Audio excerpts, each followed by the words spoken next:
सजनों रानी दमयंती पति को ढूंढती हुई जंगल में विलाप करने लगी।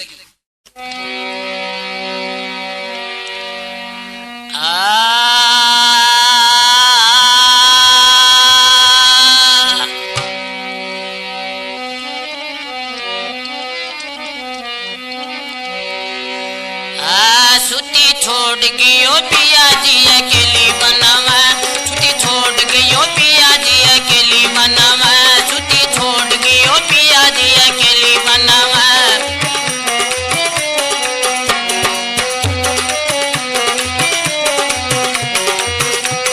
अकेली बनावा रे अकेली बनावा, अकेली बनावा रे अकेली बनावा, सुती छोड़ गयो पिया जी अकेली बनावा, सुती छोड़ गयो पिया जी अकेली बनावा।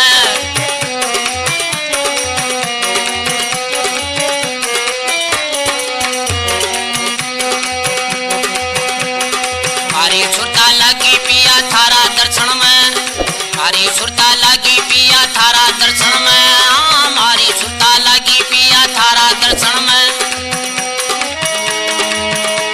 हर कोयल जू कुरलामू जरता नीर नैनन में, कोयल जू कुरलामू जरता नीर नैनन में, सुती छोड़ गयो पिया जी अकेली बनावा।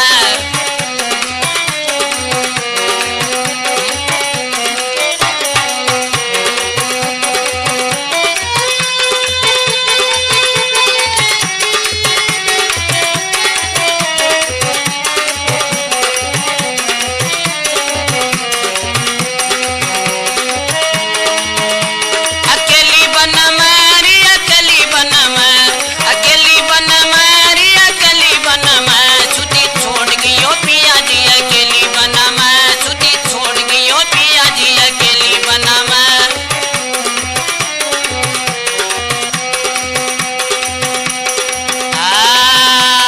तुझको ढूंढत कांटे चुभ गए झाड़ियों के तन में, तुझको ढूंढत कांटे चुभ गए झाड़ियों के तन में, तुझको ढूंढत कांटे चुभ गए झाड़ियों के तन में। अरे आ जंगल में धोखा किन्या के सोची मन में, आ जंगल में धोखा किन्या के सोची मन में, सुती छोड़ गयो पिया जी अकेली बनावा, सुती छोड़ गयो पिया जी अकेली बनावा।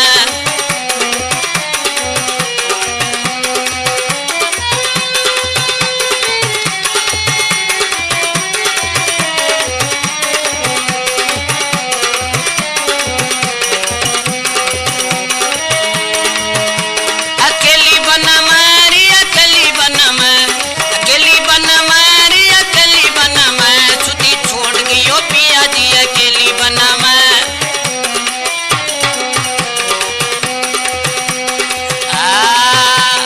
कटाचटी तूफान भयंकर आया पलछिन में, कटाचटी तूफान भयंकर आया पलछिन में, कटाचटी तूफान भयंकर आया पलछिन में।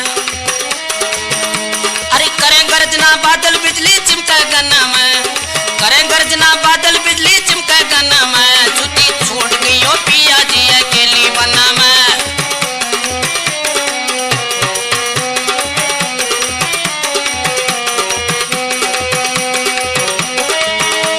अकेली बनावा रे अकेली बनावा, अकेली बनावा रे अकेली बनावा, सुती छोड़ गयो पिया जी अकेली बनावा।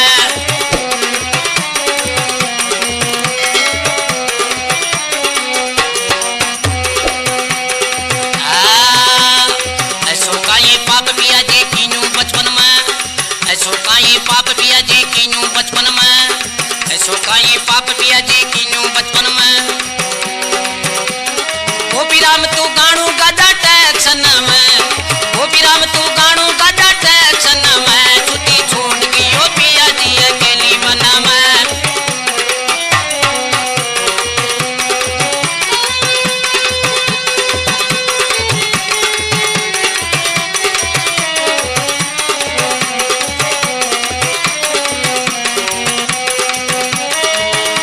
अकेली बनावा रे अकेली बनावा, अकेली बनावा रे अकेली बनावा, सुती छोड़ गयो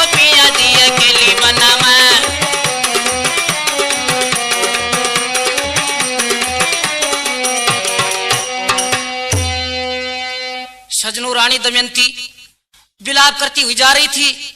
उसे एक महात्मा की कुटिया नजर आई। दमयंती महात्मा की कुटिया में गई और हाथ जोड़ करके महात्मा जी से कहने लगी, महात्मा जी, इस दुखित समय में मुझे आज कोई सहारा नहीं, मैं आपकी शरण में आई हूं, आप दया करो और मेरी सहाय करो। महात्मा ने दमयंती को कुटिया में बिठा ली और कहने लगा, बेटी मैं तुम्हारी क्या सहाय करूं। दमयंती कहने लगी, महात्मा जी, मैं मजदूरी करके मेरा दुखित जीवन बिताऊंगी, आप मुझे कोई ऐसी नगरी में पहुंचा दो जिसे मैं मेरी मजदूरी करके मेरा पेट गुजारा करूं। सजनों, थोड़ा उजाला होते ही महात्मा दमयंती को साथ में लेकर के चला और चलते चलते एक नगरी में पहुंच गया। उस नगरी में वीरदत्त नाम का राजा राज किया करता था। सजनों, वीरदत्त राजा ने एक नावारिस अनाथ आश्रम खोल रखा था। महात्मा वीरदत्त राजा से जाकर कहने लगा, महाराज, ये बेचारी अनाथ है, आप इसे अपने अनाथ आश्रम में रख लीजिए। इतने कहकर महात्मा जी दमयंती को वीरदत्त राजा के पास में छोड़ करके आ जाते हैं। सजनों, उधर दमयंती का पिता विद्रव देश का राजा भीमसेन उस वीरदत्त राजा का मामा था। तो उस वीरदत्त राजा को यह मालूम नहीं था कि दमयंती तेरे मामा की पुत्री है, और उधर दमयंती को भी यह मालूम नहीं था कि वीरदत्त राजा तेरी बुआ का लड़का है। वीरदत्त राजा दमयंती से पूछने लगा, तेरा नाम क्या है, तू जल्दी बता। दमयंती अपना दुखित जीवन बिताने के लिए दमयंती नाम न बताकर जलप्यासी नाम बता देती है। वीरदत्त राजा कहने लगा, जलप्यासी मैं तेरे को अनाथ आश्रम में नहीं रखूंगा, तू मेरे राजमहल में चल, मैं तेरे को मेरी रानी की दासी बना करके रखूंगा। सजनों, रानी दमयंती वीरदत्त राजा की रानी की दासी बन के रहने लग जाती है। उधर राजा नल कहीं से खोज लगाकर जल लेकर के आया और जिस पेड़ के नीचे दमयंती को सूती छोड़ गया था, उस पेड़ के नीचे राजा नल को दमयंती नहीं पाई। सजनों, राजा नल को विचार उठा कि उन तीतर के बच्चों ने सही कहा था कि हे भगवान, तेरी कुदरत क्या है,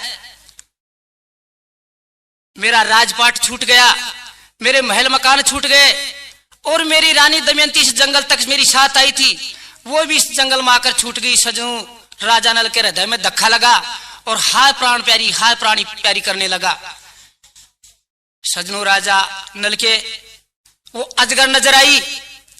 सोचने लगा कि हो सकता है ये अजगर मेरी रानी दमयंती को खा गई। तो अजगर के पास में जाकर देखने लगा तो अजगर खत्म हुई पड़ी थी।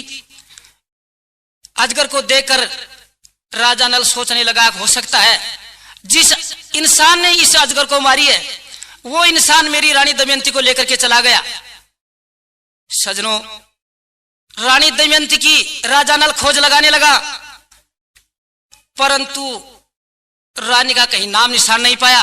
राजा नल ने बार बार जंगल में चक्कर लगा लिए, परंतु रानी कहीं भी नहीं पाई।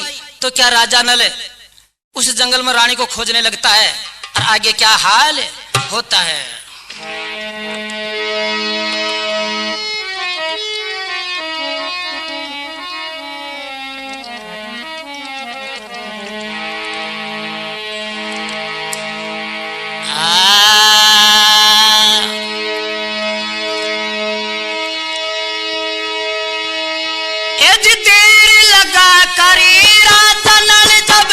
लेकर आया पानी सूती छोड़ गया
राजा नल अपनी रानी दमयंती को ढूंढता हुआ निराश हो जाता है, परंतु रानी दमयंती का कहीं नाम निशान नहीं मिलता है। ऐसे सोच करके राजा जंगल में जा रहा था, उसे शेर भालू चीते दिखाई दिए। राजा सोचने लगा कि हो सकता है ये मेरी रानी को खा गए, मेरी रानी कहां से आएगी। राजा नल वहां से चल देता है। सजनू चलते चलते एक नगरी में पहुंच गया। उस नगरी में एक बाउक राजा राज किया करता था। सजनू राजा नल उस बाउक राजा के घोड़ों का चरवादार बनकर के रहने लग जाता है और अपना नाम नीर खोज धर लेता है और बाउक राजा के नौकर बन के अपना दुखित जीवन बिताने लग जाता है। सजनू किसी कवि ने बताया कि समय समय की वार्ता समय समय का फेर, समय लगा दे ठाट बाट जाते न लागे देर। सजनू उधर रानी दमयंती वीरदत्त राजा की रानी की दासी बन रही थी, उधर राजा नल बाउक राजा के घोड़ों का चरवादार हो गया। तो सजनू विदर्भ देश के राजा भीमसेन को जब मालूम हुआ तेरी पुत्री दमयंती और तेरे जवाई राजा नल को देश निकाला दे दिया गया है और राज छीन लिया गया है, तो अपने बेटे और बेटी के प्रति माता पिता की आत्मा बहुत कोमल हुआ करती है। अपने नौकरों से कहने लगा, नौकरों जाओ और राजा नल और दमयंती की खोज लगा करके लाओ। जो भी नौकर राजा नल दमयंती की खोज लगा करके लाएगा उसे 100 सोने की अशर्फी इनाम दी जाएगी। सजनों सब नौकर चारों दिशाओं में राजा नल दमयंती की खोज लगाने के लिए निकल गए। एक नौकर चलता चलता वीरदत्त राजा की नगरी के पास पहुंचा, तो वह नौकर वीरदत्त राजा के पहले भी 2-4 बारी गया हुआ था। उस नौकर की राजा और रानी और राज दरबारियों में अच्छी जानकारी थी। जब महल के नीचे होकर के नौकर जा रहा था, उधर दमयंती वीरदत्त राजा की रानी की आटी गूंथ रही थी। उस नौकर को देख करके दमयंती पहचान गई। रानी से कहने लगी, रानी साहब आप नीचे देखो, ये इंसान जा रहा है, वह कौन है। सजनू रानी कहने लगी कि ये मेरे पति देव के मामा जी का नौकर है। दमयंती बोली, आपके पति देव के मामा जी कौन है। तो रानी बोली, विदर्भ देश के राजा भीमसेन मेरे पति के मामा जी हैं और ये इंसान उनका नौकर है। सजनू नौकर ने जाकर वीरदत्त राजा से पूरे हाल बता दिए। सजनू दमयंती को पहले से भी आटी गूंथना अच्छी तरह नहीं आ रहा था और रानी के मुख से जब भीमसेन का नाम सुना तो जो आटी गूंथना आ रहा था वो भी भूल गई। सजनू वीरदत्त राजा की रानी दमयंती से कहने लगी, हरामजादी तुझे 6 महीने हो गए, तू मुफ्त की रोटी रसोई खाया करती है, तुझे अभी तक अच्छी तरह आटी गूंथना नहीं आ रहा, उतर मेरे महल से चली जा, मैं तेरे को दासी नहीं रखूंगी। सजनों इतने कड़े वचन सुन करके दमयंती को क्रोध आता है और आंखों में आंसू भर करके दमयंती क्या वीरदत्त राजा की रानी से कहने लगती है।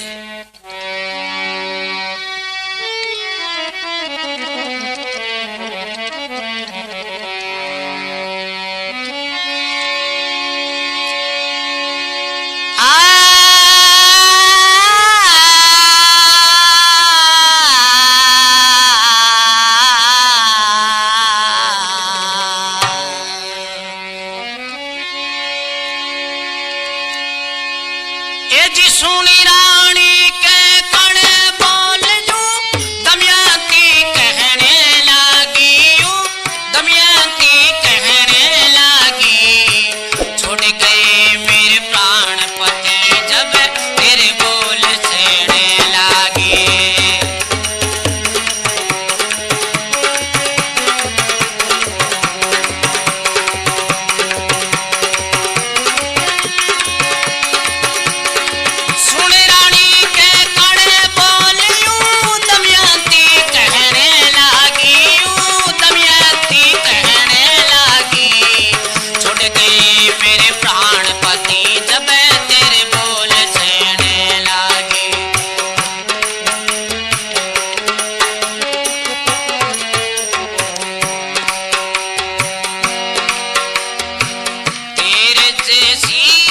दासी रानी हरदम रोटी पोए थी, नो बांधी मेरी सेज बिछाती उनके ऊपर सोए थी, नो बांधी मेरी सेज बिछाती उनके ऊपर सोए थी, 6 बांधी सेवा मरे थी,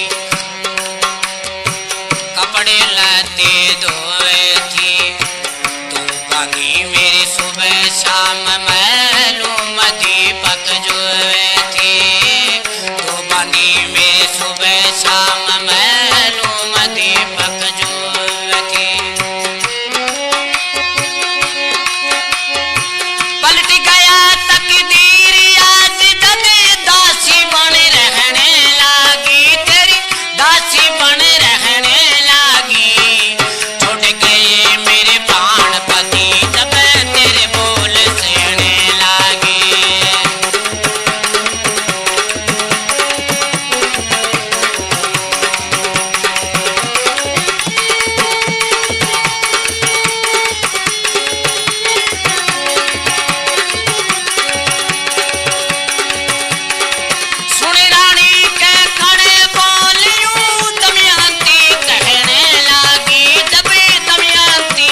की दिल में रोती हूँ, फूल सेज पर सोया करती आज धरण पर सोती हूँ, फूल सेज पर सोया करती आज धरण पर सोती हूँ। अन पानी ना भाव मुझको चिंता में दिन खोती हूँ, कब से मिलेंगे प्राणनाथ मैं बाटी हमेशा जोती हूँ, कब से मिलेंगे प्राणनाथ मैं बाटी हमेशा जोती हूँ। दमयंती के वचन सुने जब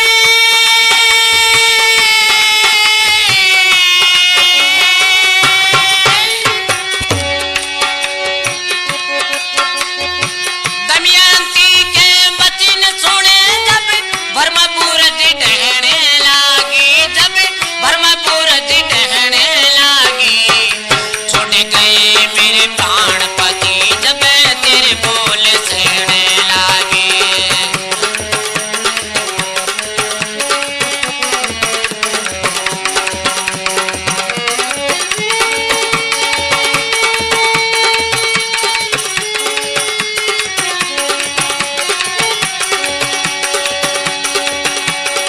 सुन रानी के खड़े बोलियूं दमयंती कहने लागी, जब दमयंती कहने लागी, छूट गए मेरे प्राणपति जब तेरे बोल सहने लागी।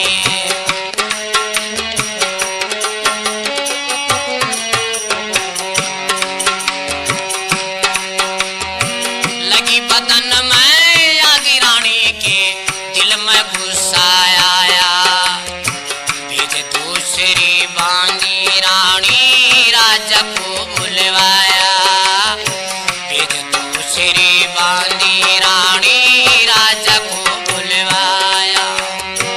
वीरदत्त जब आया महल में रानी ने हाल सुनाया, जल प्यासी बांधी ने मेरा सारा मान गठाया, जल प्यासी दासी ने मेरा सारा मान गठाया। आज मिला खाने को ज्यादा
सजनों, दमयंती वीरदत्त राजा की रानी से कहने लगी, रानी साहब मुझे क्या इतने कड़े वचन कहती है?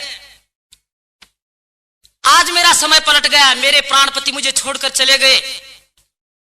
जब मैं तेरी दासी बन के रह रही हूं, नहीं तो मेरे तेरे जैसी 27 दासी महल में काम किया करती, मेरी सेज बिछाया करती, मेरे कपड़े धोया करती, मेरे महलों में दीपक जोया करती। परंतु ईश्वर ने आज मेरा तकदीर पलट दिया, जब मैं तेरी दासी बन के रह रही हूं। सजनों, इतना सुनते ही रानी को क्रोध आया और दूसरी बांदी भेज करके वीरदत्त राजा को अपने महल में बुलवाया।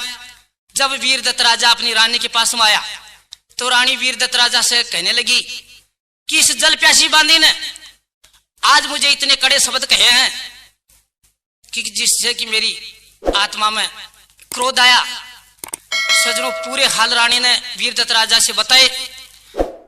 सुनते ही वीरदत्त राजा को भी क्रोध आया, कहने लगा, दासी तुझे मालूम है तू 6 महीने पहले अनाथ बन के आई थी और तेरे लिए खाने तक रोटी पानी का भी कहीं प्रबंध नहीं था। जब तू मेरी रानी की दासी बन के रही थी, आज तुझे अच्छा अच्छा खाने पीने को मिल गया, तब तैने मेरी रानी को इतने कड़े शब्द कहे, उत्तर महल से चली जा, मैं तेरे को दासी नहीं रखूंगा। सजनों, रानी दमयंती अपनी आंखों में आंसू भर के वीरदत्त राजा से कहने लगी, भाई साहब आज मेरा समय पलट गया, जब मैं मेरी भौजाई की दासी बन के रह रही हूं। सजनों, भाई साहब का नाम सुनते ही वीरदत्त राजा कहने लगा, तैने मेरे को भाई साहब क्यों बताया? रानी दमयंती आंखों में आंसू भर के कहने लगी, विदर्भ देश का राजा भीमसेन आपका मामा है और मेरा पिता है।